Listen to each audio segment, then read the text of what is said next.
Ayushman Bharat scheme के तहत EPFO के पेंशन होल्डर को फायदा देने के लिए लेबर मिनिस्ट्री इस पर चर्चा कर रही है। सूत्रों के मुताबिक लेबर मिनिस्ट्री इस स्कीम का फायदा योग्य सब्सक्राइबर्स को मिले, इसको लेकर हेल्थ मिनिस्ट्री से चर्चा कर रही है। नमस्कार सभी ईपीएस 95 पेंशन धारकों का एक बार फिर से स्वागत है हमारे इस यूट्यूब चैनल पर। दोस्तों ईपीएस 95 पेंशन धारकों के लिए एक बार फिर से सुप्रीम कोर्ट से बड़ा फैसला निकलकर आ चुका है। जी हां दोस्तों, सुप्रीम कोर्ट से ईपीएस 95 पेंशन को लेकर एक बड़ी खबर आ चुकी है। जिस बड़ी राहत का, खुशखबरी का ईपीएस 95 पेंशन धारक पिछले 7 से 8 सालों से यहाँ पर लगातार मांग कर रहे थे, वेट कर रहे थे।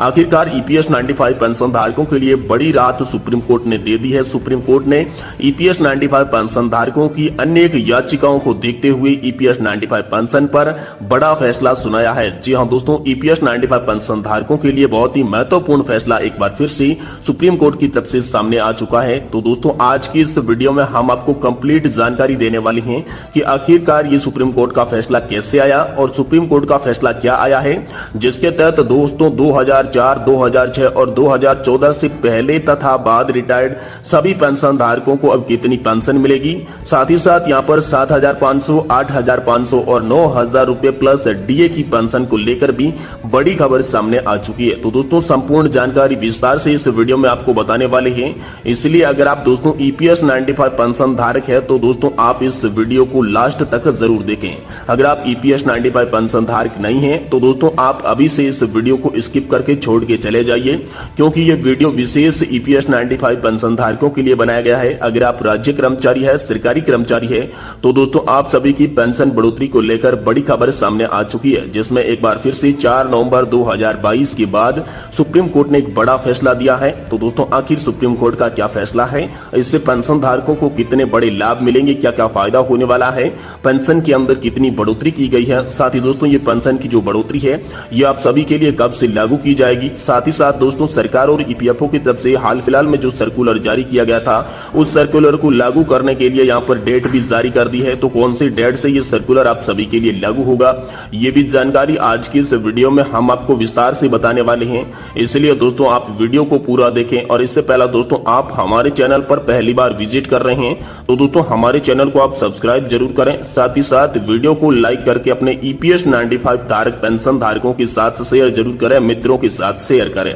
तो चलिए बिना किसी देरी के आज का ये वीडियो शुरू करते हैं और सबसे पहले जानते हैं कि आखिर सुप्रीम कोर्ट का फैसला कैसे आया, सुप्रीम कोर्ट ने क्या फैसला दिया और इससे ईपीएस 95 पेंशन धारकों को क्या बड़ा फायदा होगा, जिसके बाद हम सर्कुलर के बारे में बात करेंगे और इस सर्कुलर के आधार पर किन को कितनी पेंशन मिलेगी, और साथ ही हम बात करेंगे 2004, 2006 और 2014 के आधार पर अगर आप रिटायरमेंट होने वाले हैं तो दोस्तों आप सभी को कितनी पेंशन दी जाएगी, और ये पेंशन की जो योजना है दोस्तों इसमें क्या बड़ा फेरबदल किया गया है, आप सभी को ये जो सम्मान पेंशन देने की बात है ये कब से लागू की जाएगी।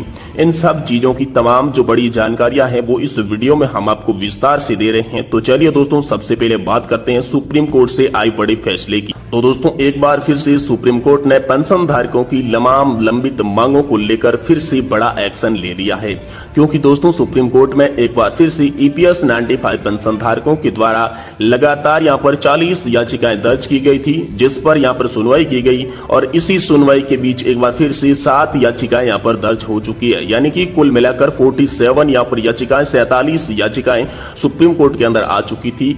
और इसी को देखते हुए सुप्रीम कोर्ट ने जब पहले 40 याचिकाएं दर्ज हुई थी तब यहाँ पर 3 जजों की बेंच का गठन का आदेश दे दिया था, यानी कि 3 जजों की बेंच के द्वारा ईपीएस 95 पेंशन धारकों के मामले को एक बार फिर से चलाया गया, फिर से खोला गया, जिसमें 3 जजों की बेंच मुख्य न्यायाधीश justice UU Lalit, justice Aniruddha Bose और जस्टिस सुधांशु धूलिया की पीठ ने एक बार फिर से आप सभी की ईपीएस 95 पेंशन धारकों की मांगों को लेकर सुप्रीम कोर्ट के अंदर फिर से फैसला खोला, यहाँ पर फैसला चलाया गया। तो दोस्तों आखिरकार क्या फैसला निकल कर आया, चलिए आपको बताते हैं। देखिए दोस्तों अगर आप 2004 या फिर 2006 से पहले और बाद के जो रिटायर्ड पेंशन धारक हैं उनके लिए यहाँ विशेषकर समान रूप से सम्मान पेंशन देने का आदेश यहाँ पर जारी हो चुका है, क्योंकि 2006 से पहले का एक रिटायर्ड पेंशन धारक था जिन्होंने यहाँ पर एक याचिका लगाई थी कि यहाँ पर जो सरकार और ईपीएफओ की ये जो भेदभावपूर्ण की नीति है इसे सुप्रीम कोर्ट जल्द से जल्द खत्म करे, क्योंकि संविधान में ये उल्लेख किया गया है कि देश के सभी नागरिक एक समान है, सम्मान अधिकार सम्मान हक उन्हें मिलना चाहिए। तो इसी को देखते हुए 2006 से पहले का जो रिटायर्ड पेंशन धारक था उन्होंने यहाँ पर याचिका दायर की थी। तो इसी याचिका को लेकर मुख्य रूप से यहाँ पर सुनवाई की गई थी। बाकी की जो 47 याचिकाएं थी उन याचिकाओं पर भी यहाँ पर बातचीत की गई, बाकी यहाँ पर फैसले लिए गए। तो मुख्य फैसला यहाँ पर 2006 से पहले तथा 2006 के बाद रिटायर्ड सभी पेंशन धारकों को मिलेगी एक समान पेंशन को लेकर आया, जिसमें उन्होंने सुप्रीम कोर्ट ने यह बता दिया कि जो भी पेंशन धारक 2006 से पहले रिटायर्ड हुआ हो चाहे 2006 के बाद रिटायर हुआ हो, उन्हें पेंशन के धारक के लिए जो रिटायरमेंट की समय सीमा है 2006, इसके आधार पर कतई भेदभाव नहीं किया जा सकता। सरकार इस भेदभावपूर्ण की नीति को खत्म करे, इसके लिए सुप्रीम कोर्ट ने बाकायदा आदेश जारी कर दिया। अब आप सभी को समान पेंशन मिलेगी। वहीं दोस्तों आप सभी की पेंशन बढ़ोतरी की मांग 7,500, 8,500 और कुछ लोगों की मांग थी कि 9,000 रुपए प्लस डीए की पेंशन सभी पेंशन धारकों को मुहैया कराई जाए। तो इसको लेकर भी यहाँ पर सुप्रीम कोर्ट के अंदर बड़ा मामला चला था। तो उस मामले पर यहाँ पर सुप्रीम कोर्ट ने अपना रुख साफ कर दिया है। तो आखिर सुप्रीम कोर्ट ने क्या रुख साफ किया है और हाल फिलहाल में जारी हुआ ईपीएफओ और सरकार का संयुक्त रूप से जो सर्कुलर था, उस सर्कुलर के अंदर आपकी पेंशन का जो वितरण बताया गया था, आखिर वह वितरण कब से लागू किया जाएगा, किन पेंशन धारकों को फायदा मिलेगा। तो चलिए इसके बारे में आपको विस्तार से बताते हैं। देखिए सबसे पहले बात करते हैं 7,500 प्लस डीए की। तो दोस्तों 7,500 प्लस डीए उन लोगों को दिया जाएगा जिन्होंने एक्चुअल बेसिक सैलरी की लिमिट जो 15,000 रुपए की थी, जी हाँ दोस्तों 15,000 रुपए की जो सीलिंग थी, उस सीलिंग के आधार पर अगर किसी भी व्यक्ति ने कंट्रीब्यूशन दिया है और उनका कंट्रीब्यूशन दोस्तों उनके सेवा का सर्विस का जो वर्ष होना चाहिए वो दोस्तों 30 से 35 साल के बीच में होना चाहिए। यानी 30 से 35 साल के बीच में जिन भी कर्मचारी ने यहाँ पर सर्विस की है, सेवा दी है, ईपीएफओ के अंदर अंशदान किया है, उन सभी को यहाँ पर 7,500 प्लस डीए की पेंशन दी जाएगी। साथ ही साथ मुफ्त में चिकित्सा सुविधा पति और पत्नी दोनों को दी जाएगी। इसके लिए भारत सरकार ने आयुष्मान भारत योजना और चिरंजीवी योजना जैसी योजना चला रखी है। तो एक बार फिर से इनमें संशोधन करके उन सभी को ये लाभ मिलेंगे। वहीं दोस्तों अब बात करते हैं कि 8,500 रुपए पेंशन किन लोगों को दी जाएगी। तो दोस्तों 8,500 रुपए पेंशन उन लोगों को दी जाएगी जिनका यहाँ पर जो सर्विस है, सेवा है, वो दोस्तों 35 साल से अधिक है। दोस्तों 35 साल से अधिक बहुत कम लोगों का सेवा और सर्विस है, लेकिन जिन भी लोगों ने यहाँ पर 35 साल से अधिक का योगदान किया है, ईपीएफओ के अंदर कंट्रीब्यूशन दिया है, उन सभी को यहाँ पर 8,500 प्लस डीए की पेंशन मुहैया कराई जाएगी। ऐसा सरकार की तरफ से आदेश आया है। वहीं दोस्तों 9,000 रुपए की पेंशन उन लोगों को दी जाएगी जिन्होंने यहाँ पर रिटायरमेंट के बाद या रिटायरमेंट से पहले जो कंट्रीब्यूशन दिया था वो एवरेज कंट्रीब्यूशन 15,000 रुपए की सैलरी लिमिट से अधिक का था। यानी कि जो सैलरी लिमिट 15,000 रुपए रखी गई थी उससे ज्यादा का अगर किसी भी पेंशन धारक ने यह कंट्रीब्यूशन किया है तो दोस्तों उन्हें यहाँ पर 9,000 रुपए की मिनिमम पेंशन दी जाएगी। अधिकतम पेंशन उसकी कुछ भी हो सकती है, वो उनकी सेवा, उसकी वेतन और उसकी गणना के आधार पर की जाएगी, लेकिन उन्हें मिनिमम जो सबसे कम पेंशन है वो 9,000 रुपए प्रति माह दी जाएगी।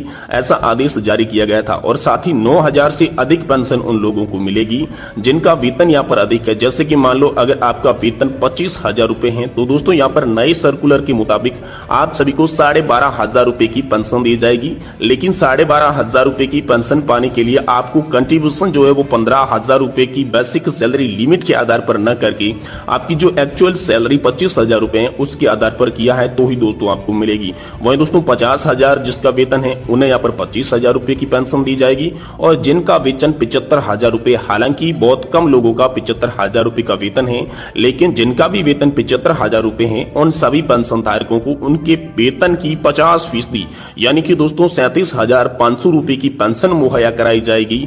लेकिन ये जो पेंशन का सर्कुलर है ये दोस्तों आने वाले समय में लागू किया जाएगा।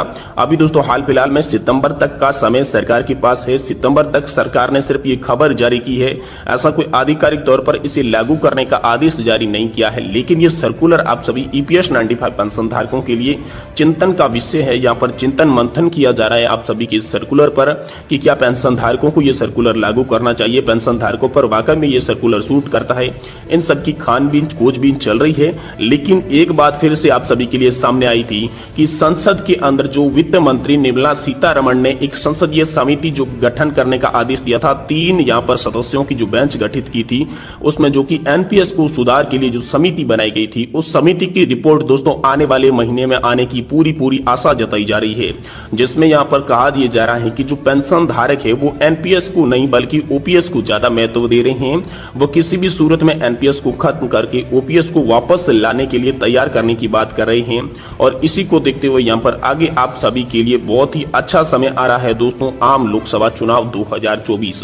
जी हाँ दोस्तों, आम लोकसभा चुनाव 2024 को देखते हुए पेंशन धारकों ने तैयारियां कर ली है। पेंशन धारकों के अनेक संगठन जैसे कि दोस्तों एनएससी राष्ट्रीय संघर्ष समिति, जिसके की कमांडर अशोक जी रावत है, उन्होंने भी यहाँ पर ऐलान किया था कि सितंबर के एंड तक अगर कर्मचारियों की सारी मांगे सरकार पूरी नहीं करती है तो दोस्तों कर्मचारी 2024 के आम लोकसभा चुनाव के अंदर बीजेपी सरकार को पेंशन धारकों की ताकत दिखाकर रहेगी। पेंशन धारकों का मुद्दा कितना बड़ा है ये जताकर रहेगी, ऐसा आदेश आया था। लेकिन दोस्तों अभी पेंशन धारकों के लिए हाल फिलहाल में सुप्रीम कोर्ट ने सिर्फ ये आदेश जारी किया है कि पेंशन धारकों को उसके एक्चुअल बेसिक सैलरी के आधार पर पेंशन मुहैया कराई जाए। तो दोस्तों जैसे ही नई पेंशन के बारे में कोई बड़ी खबर होगी हम इसी चैनल के माध्यम से आपको देने की कोशिश करेंगे, इसलिए चैनल को सब्सक्राइब कर ले और वीडियो को लाइक जरूर करें दोस्तों।